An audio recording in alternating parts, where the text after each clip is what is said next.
Chapter 21. Goodbye, Violet. "This gum," Mr. Wonka went on, "is my latest, my greatest, my most fascinating invention. It's a chewing gum meal. It's that tiny little strip of gum lying there. Why, it's a whole 3-course dinner all by itself." "What sort of nonsense is this?" said one of the fathers. "My dear sir," cried Mr. Wonka, "when I start selling this gum in the shops, it will change everything. It will be the end of all kitchens and all cooking.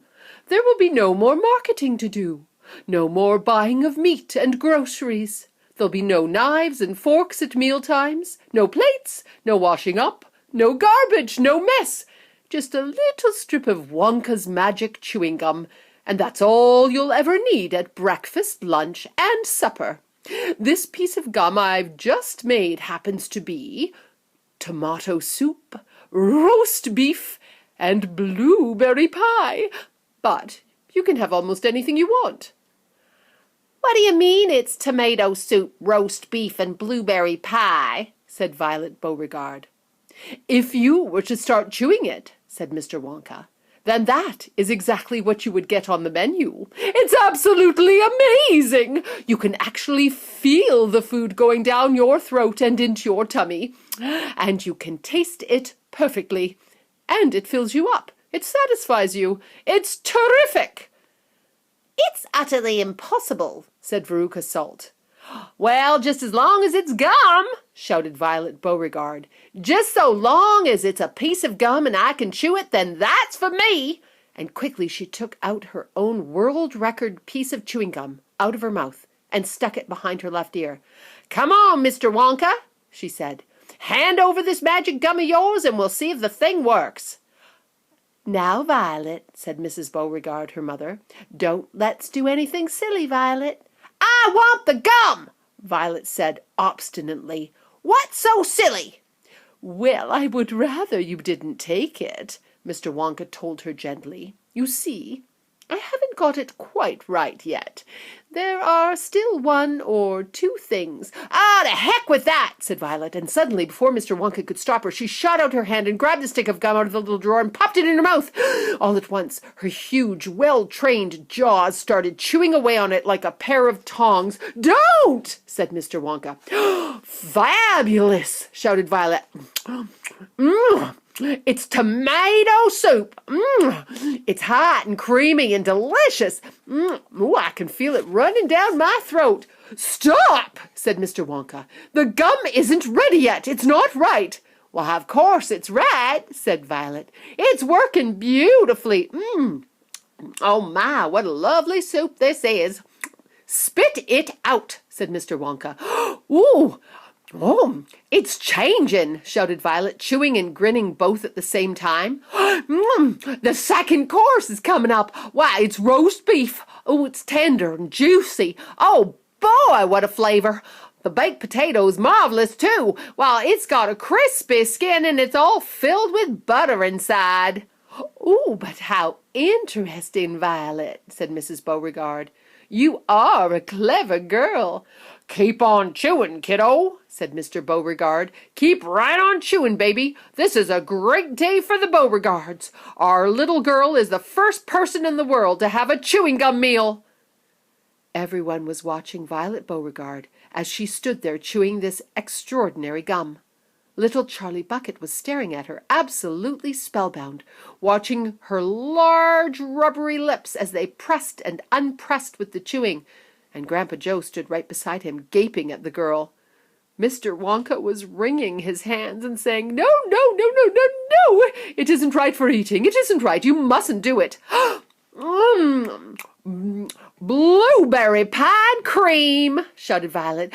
"Here it comes. Oh, my. Oh, it's perfect.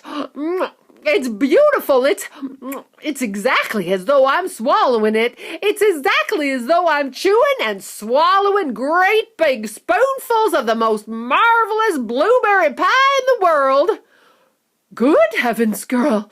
shrieked Mrs. Beauregard suddenly, staring at Violet. "What's happened to your nose?" "Oh, do be quiet, Mother, and let me finish. It's turning blue, screamed Mrs. Beauregard. Your nose is turning blue as a blueberry. Your mother's right, shouted Mr. Beauregard. Your whole nose has gone purple. What do you mean? Said Violet, still chewing away. Your cheeks, screamed Mrs. Beauregard. They're turning blue as well. Oh, so is your chin. Your whole face is turning blue. Spit out that gum at once, ordered Mr. Beauregard. Mercy, save us, yelled Mrs. Beauregard. The girl's going blue and purple all over. Even her hair is changing color. Violet, you're turning violet, Violet. What is happening to you? I told you I hadn't got it quite right yet, sighed Mr. Wonka, shaking his head sadly. I'll say you haven't, cried Mrs. Beauregard. Just look at my girl now. Everybody was staring at Violet. And what a terrible, peculiar sight she was.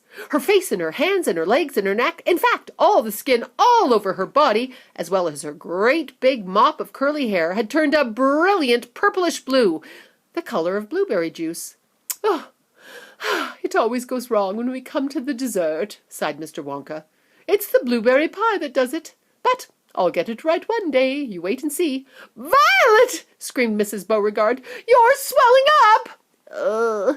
I feel sick, Violet said.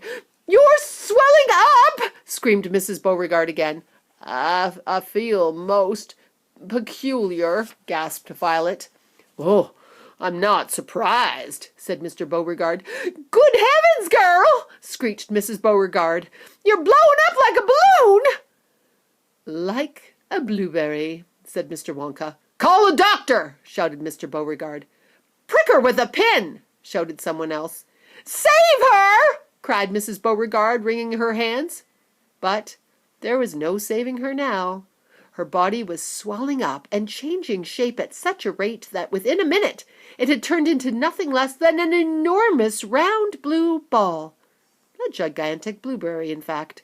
And all that remained of Violet Beauregard herself was a tiny pair of legs and a tiny pair of arms sticking out on the great round fruit, and a little head on top. It always happens like that, sighed Mr. Wonka. I've tried it 20 times in the testing room on 20 Oompa Loompas, and every one of them finished up as a blueberry. Oh, it's most annoying. I can't understand it.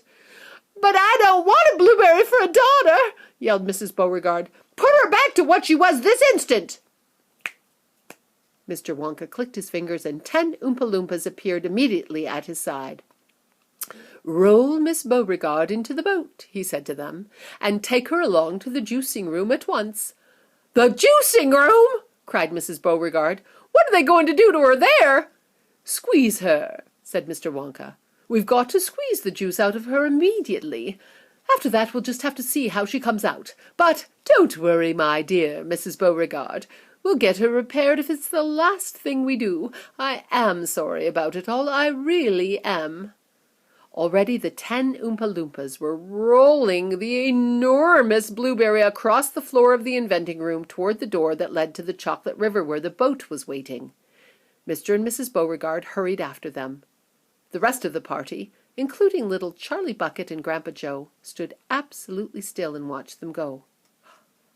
Listen, whispered Charlie. Listen, Grandpa. The Oompa Loompas in the boat outside are starting to sing. The voices, 100 of them singing together, came loud and clear into the room.